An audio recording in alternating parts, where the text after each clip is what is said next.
Hey everybody, how's it going? Welcome back to the arena. Today we're playing, actually, before I get into that, let's discuss about the bans that just occurred. So, I'm looking at the ban list, and I mean, I'm okay with that. So it says here that, for standard and historic, Agent of Treachery and Fires of Invention are banned, and I'm okay with that. The combo and the duo, well, both of them individually are actually quite powerful. I think they went a little bit too far with Agent of Treachery. But anyway, I honestly don't understand why they do that, but I guess I can accept it. That's something that I can. That's a difficult pill that I can swallow with ease. But one of the things that I am really confused about is the new companion rule. So now, basically, what they're trying to say is companions are not in a separate stack or whatever. They start off in your they are. They start off in your sideboard, so they're in a separate stack, but there's an additional mechanic where you have to pay 3 generic mana to be able to put your companion from your sideboard into your hand. Now, so it's a special action, and it's not an activated ability, so that means that people can't counter it, because there are spells for that where you can counter an activated ability. So it's a special action, so that means that you're basically guaranteed that paying for that 3 generic mana will not get countered, and you won't be at a loss of 3 mana. But now my other question is, will my opponents still be able to see that what my companion is? Because one of the things that made companions kind of okay-ish was the fact that your opponent can already see that you have a companion and what that companion is, and so it made it kind of predictable, and I felt like that was okay. But apparently for Wizards of the Coast, that mechanic was, despite that little flaw of the companions, I guess they just thought that it was, companions are a little bit too powerful, especially Yorion, because Yorion, because he's basically an asshole. That's what Yorion is. Anyway, and I was actually one of the first people who thought, hey, Yorion is I don't really think that Yorion's gonna be too effective, and in fact I remember thinking Karuga might be something, because Karuga was actually a draw depending on how many you have on the board. But it turns out Yorion became the dominating factor, and Obosh too. In fact, I remember Obosh had potential in my mind, but I sort of ignored Obosh, and to this day, even like the current Obosh decks, they're not exactly that great, unless unless you put your guard down and you let your opponent put it down, and you don't really prepare for that. Any pro will anticipate that you will have your Obosh down as soon as possible, and when you're able to. But anyway, so they explain the companion rules change. So it says, while Magic rules changes aren't normally a part of the banned and restricted list updates, in this case we're introducing a change to the companion mechanic that is motivated by game balance and metagame share across play environments. Effective with this update, the update coming on June 4, I believe, the companion mechanic and all cards featuring it will now work differently from before. The new version of the mechanic will work as follows. As I explained earlier, you have to pay 3 generic mana for you to be able to put the companion from your sideboard into your hand, and then you can cast it. And yeah, so it says it can't be countered or stopped by cards like Phyrexian Revoker. Our reason for making this change is based on metagame data and play rates of companion decks across all formats and on player feedback on repetitive gameplay patterns. As a group, decks using companions have too high of win rates and metagame share in standard, pioneer, and modern, and already have necessitated bans in legacy and vintage. I honestly don't think that's true. There's only one companion in particular that has a high win rate, and that is Yorion. I don't think I've seen too many Karuga decks or Obosh decks that have, well, Obosh maybe a higher win rate. Lurrus, Lurrus has a high win rate already on its own because of what the deck comprises, not because of the companion. That's just what I think. But anyway, Yorion, yes, they should have banned Yorion straight out. But I guess, I don't know, maybe they didn't want to. Rather than go down the path of making several individual adjustments to the ban list for each format, we feel the better solution is to reduce the advantage gained from using, oh my god, did they just say that? They just said that. Gained from using a companion across the board. They just said that.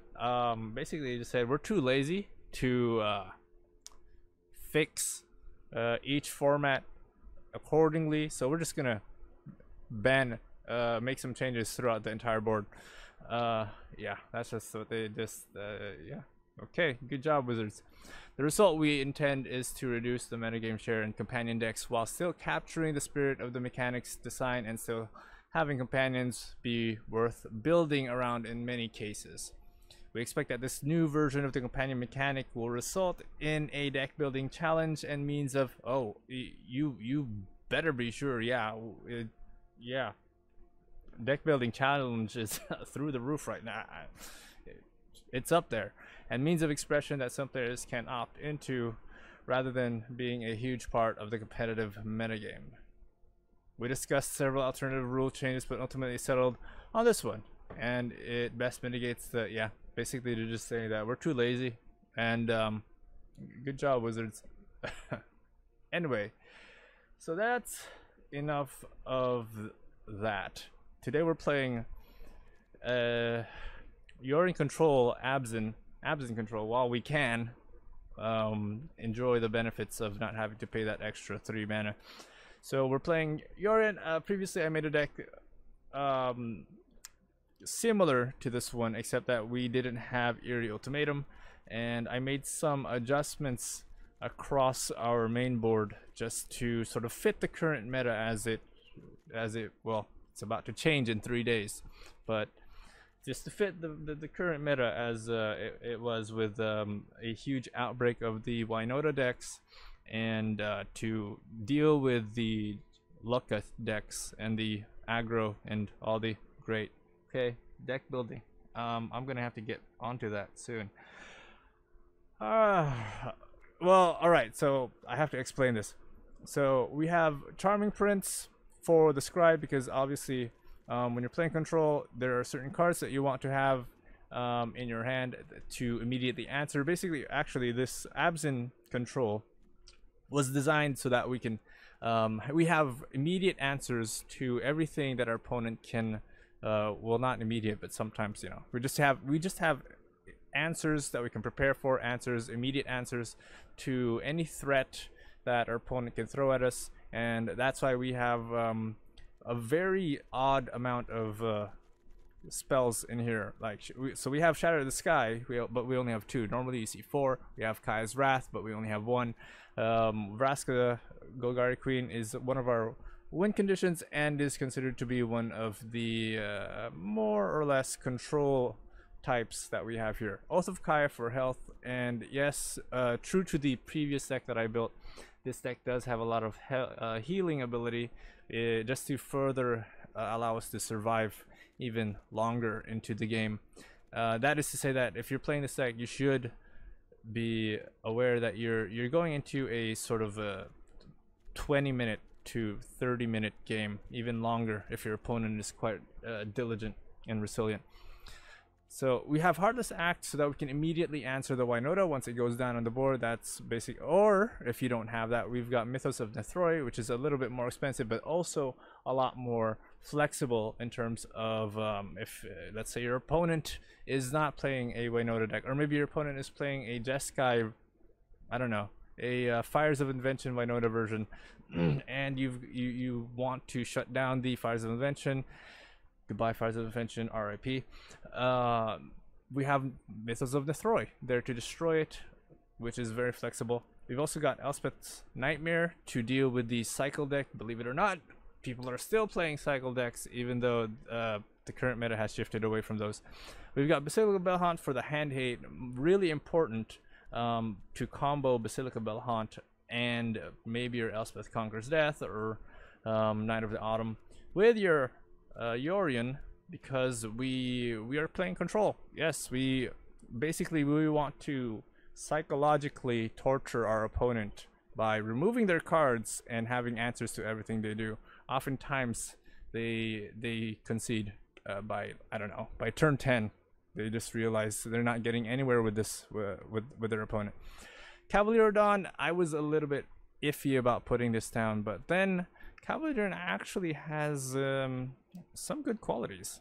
So but that's up to you. You can sideboard, you can take that out, replace it with something else, or add a little bit more of something else, like maybe more Kai's Wrath. I put a Cry of Carnarium in there, just two though, to deal with the pesky Undergrowth or Revive from the Graveyard decks.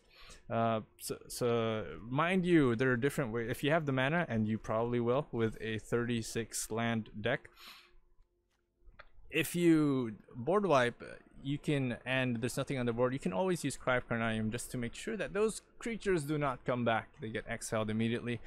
And I guess that's oh yeah, we have Golden Egg and Gil Globe for the draw, because it's always good to have draws, right, when you're playing an 80 card deck.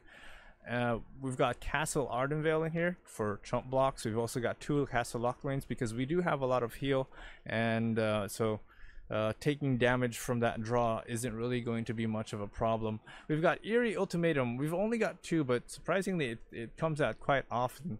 But Eerie Ultimatum is there because Eerie Ultimato is there because we have a lot of enchantments, a lot of permanents on the board that can easily die, and actually we want those things to die, especially things like when you're up against an opponent that can destroy things or steal stuff. You just want this on your side, right? You just yeah, because we do have a lot of board wipes, and you do basically, you just want, short story is, I just want this card in my deck.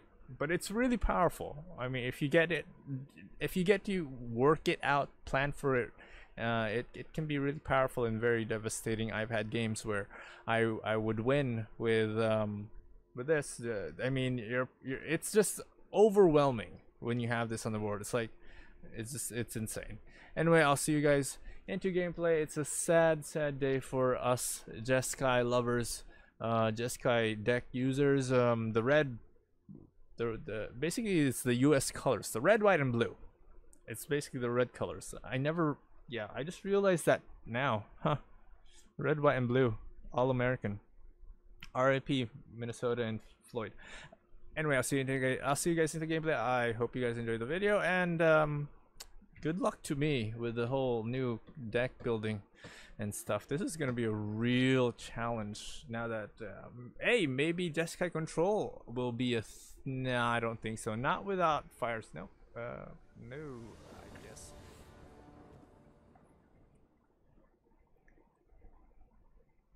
Okay, Indatha Triumph's okay. But do I want it now? Well, I think I do, as opposed to Fabled Passage. But what if we don't? Well, we'll have a turn 2 Golden Egg, Lures of the Dream. What is he? Cycle? Is he playing cycles? Yes, he is. He is playing cycles. Well, we were previously concerned about, yeah, we're getting rid of that.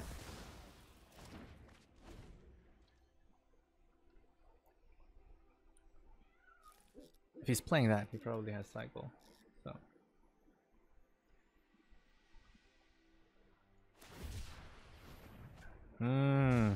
Doesn't look like he's got anything worth his mana, but I'm guessing he does have yeah, he's just working it up.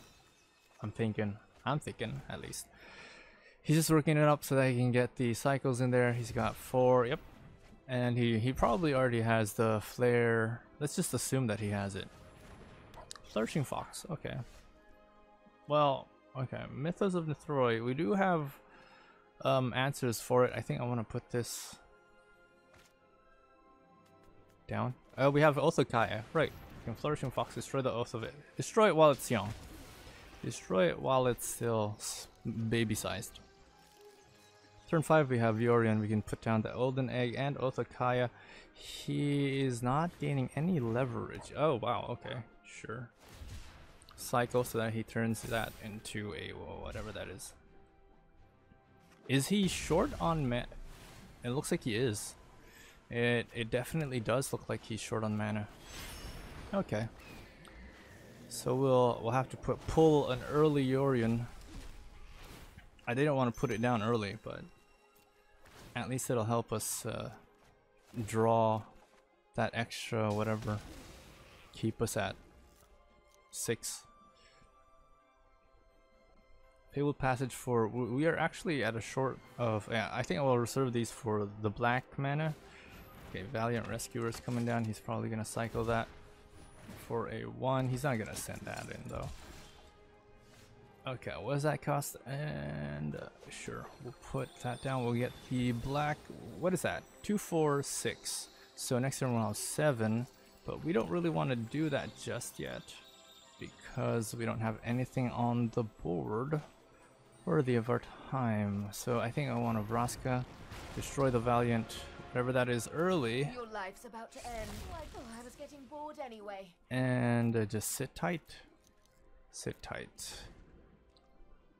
So the deck is actually pretty much designed to have answers for almost whatever. For whatever situation. But you gotta play it out really carefully. He's not gonna attack. Yeah, he's gonna go straight for me, but that's not gonna do much. It's just 1. I really hope that we get because he has 10, so he can do a 2-turn. He can do like a 2-turn.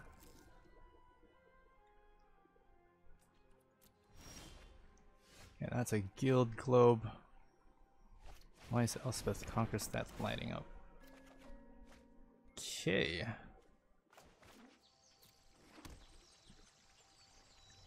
Yeah, we don't have to pay for that yet, but I think I do want to destroy this. We're pretty good. There's another land. Didn't really need that. Yeah, he's trying to... Yeah, I'm gonna have to destroy you. Yeah, I'm gonna have to destroy you.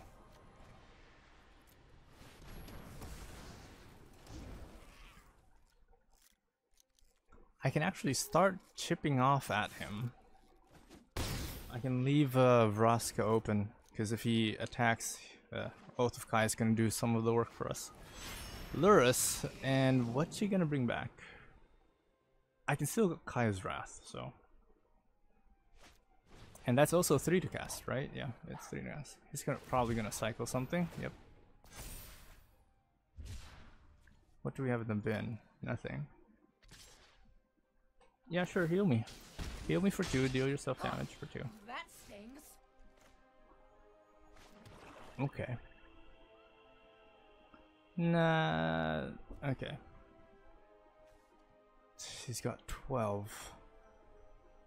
I can destroy the Flourishing Fox.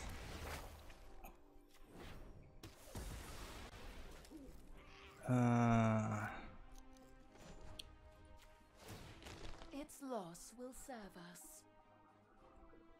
I don't know what I'm gonna... Do I want to destroy the Guild Globe? Yeah, fine. Destroy the Guild Globe. At least we got something. We get to heal. We get 2. And are we ready for... Eerie Ultimatum? That's 1, 2, 3, 4, 5, 6, 7. We are basically we're basically ready for it. I don't know if we yeah. Kai's Wrath will heal me for 1. I'm at 29 health.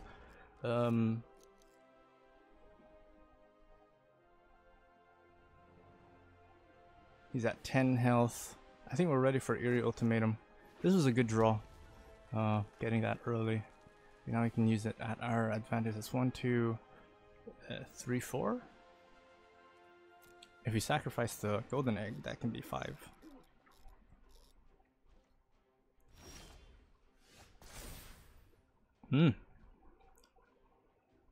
He passes. I wonder why.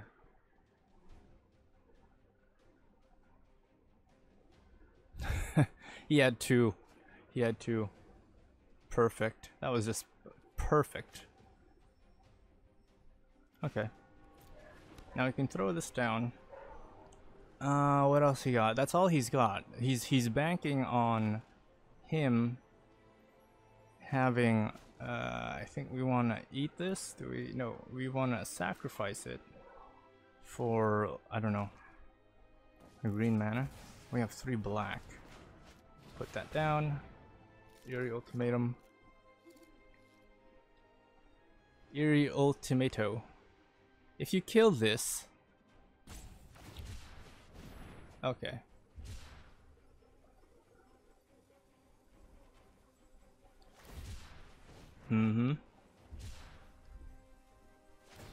I think he's just sort of panicking. He's like, shit, I need something. What can I get? 1, 2, 3, 4, and 5. Right? Do we want to pay? What will we get if we pay for it? Nothing, really. Yeah. And we also get to return a couple of things that we previously were not able to return. That's a Vraska, that's a whatever that is. We are going to heal, get rid of this baby. We don't really need that. Puts down. And that is a huge win for us. Draw, draw. We're 1 over. We'll probably get rid of this Fabled Passage. Or could have gotten rid of the Temple of Malady. I feel like there's more value to the Fabled Passage. Yeah, he's just cycling through. I think he's just trying to catch up to get to 20, 21, to 33. Really? Okay. He's trying to get to 33 because he knows. Okay, yeah, sure. Because he knows that the moment that resolves, it's just gonna get rid of everything in his hand, in his graveyard. So that's bye bye. So I think I will just plus for nothing. We can put this down. That's a Knight of Autumn. I don't really mind. We throw this down. Yeah, so discard something, we heal for 3. There's a lot of heal in this deck, and that's actually that's what's going to keep us alive. That's what's going to keep us afloat. We have the 2 golden eggs. Like I said, we have a lot of heal, so we can actually use that to heal ourselves as well. And Heartless Act. He basically just made it harder for me, but if Vraska can resolve, so he's probably gonna, yeah, he's looking at it. He's like, if Vraska can resolve, so okay. Good game.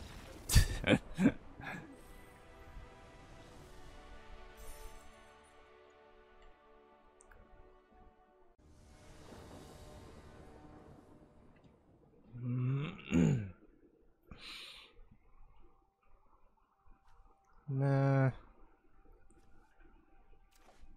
Okay. Well, we don't go first, so we're also up against another Amori deck. What is it with these?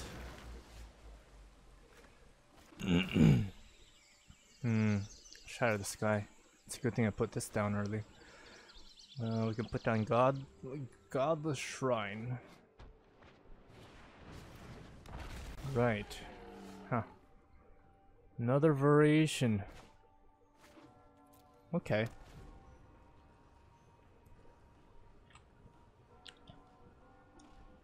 I'm pretty sure it's a Winota deck. but it's another variation.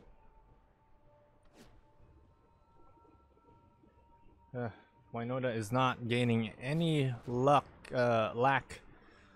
of love. Sure.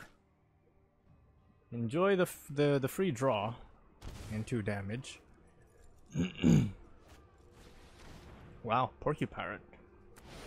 Where X is the... what does it do? This creature deals X damage to any target where X is the number of times this creature has mutated. Ah. Wow. Well, he protected it from what could have potentially been... well, okay. Okay. I'm still quite... I'm 2 mana away from being able to... so I'll just heal for now. I was gonna Oath of Kaya, but... he's very wary of... aware, or... cautious? Is that the right term? He's very cautious of the board wipes. That's why he's putting them down one at a time, stacking them on top of each other. Okay. He did quite a lot of damage. Temple Garden. No, I'll take it. You can throw down the golden egg. At least that's another. We have the... yeah, I'll take it. There's a couple of things that we can do. He's only doing what? We had 19, so 16. He's only doing 1 damage per turn. X feature is the target where X number of times features for this damage. Boom. Right now I can board wipe. That'll be actually very, very good if I can board wipe. I think I should hold off. What do you think? Well, we're actually down to... we're down to 11. And I'm thinking of putting down the Elspeth to take away the Porcupine. The... or whatever it's called. I might go for Omori. He's... but... I also have Yorion, so if he decides to mutate his Omori... but I don't think he will, because then it becomes an even bigger target for me to go after. I don't think I'm going to be able to Oath of Kaya anything, unless he decides to put down his giant. Which I'm starting to think he will. Yep. So yeah, we can Oath of Kaya. We have 1, 2, 3, 4, 5. I may have to pay for this overgrown tombs so that we get the double. We get the double Kaya. Ow.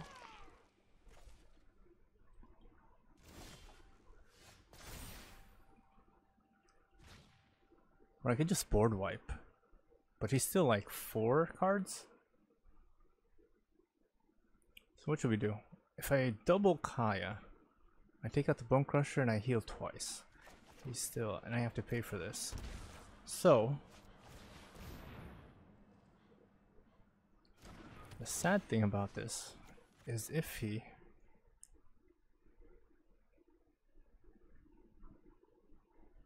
it's not gonna do damage to me. It's an enchantment, so that's an 8.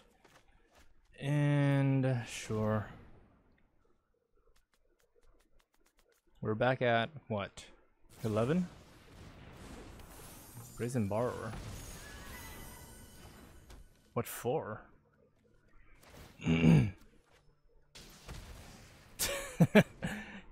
Oops. Yeah, we can bring back the Night of Autumn. What does the night do? +2, +2, plus.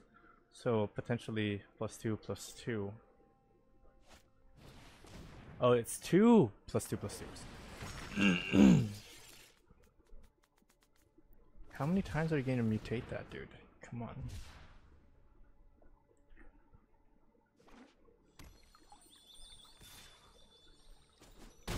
I don't think he understands how Porky Parrot works. Okay, that's a Guild Globe. And yeah, we do get to bring back the Knight Bottom with a +1/+1. It goes back on the board. If so it becomes 2, so what is it at? 2, 3, 4? But it also becomes a 5. I think I want the heal though. I'm not too much of in a rush to get rid of his Omori since he's down to 2 cards. Let's see, let's hope this one's a good one. Ah, no. Damn.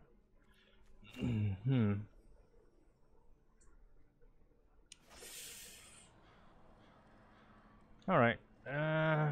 This is a little risky, but I will do it.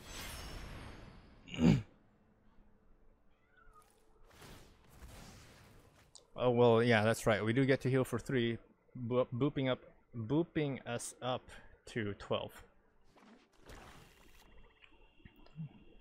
Plus we get 2 draws from the golden egg, and one from the golden egg, one from the guild gates, guild globe. Ah, well that's not really a problem for me. I think he didn't want me to heal. I think that's what it was. He didn't want me to heal for an extra 4 or whatever. But yeah, that's fine. 1 Charming Prince, 2. It's like I said, this deck has a lot of heal. Even one of our win conditions, Vraska, has heal +1, but I mean it's a +1 draw. Interesting. So I guess to do 4. He just wants it over with, I think. He's probably gonna put down the Brazen Borrower. What is that for? Oh, he just revealed his last card. Okay. Well, we shatter this guy. Yeah, sure. It allows him to draw or whatever. Now I don't have enough. I can put down the Charming Prince, but I think I want the 4 heal off of this. This puts us back to 12. He must be so annoyed by now. It's like, why won't you die? Well, that's because I designed this deck to have a lot of heal. That's why I won't die, because I have a lot of heal. Okay. Yep. So he's had enough. I wasn't even going to destroy his Polywog.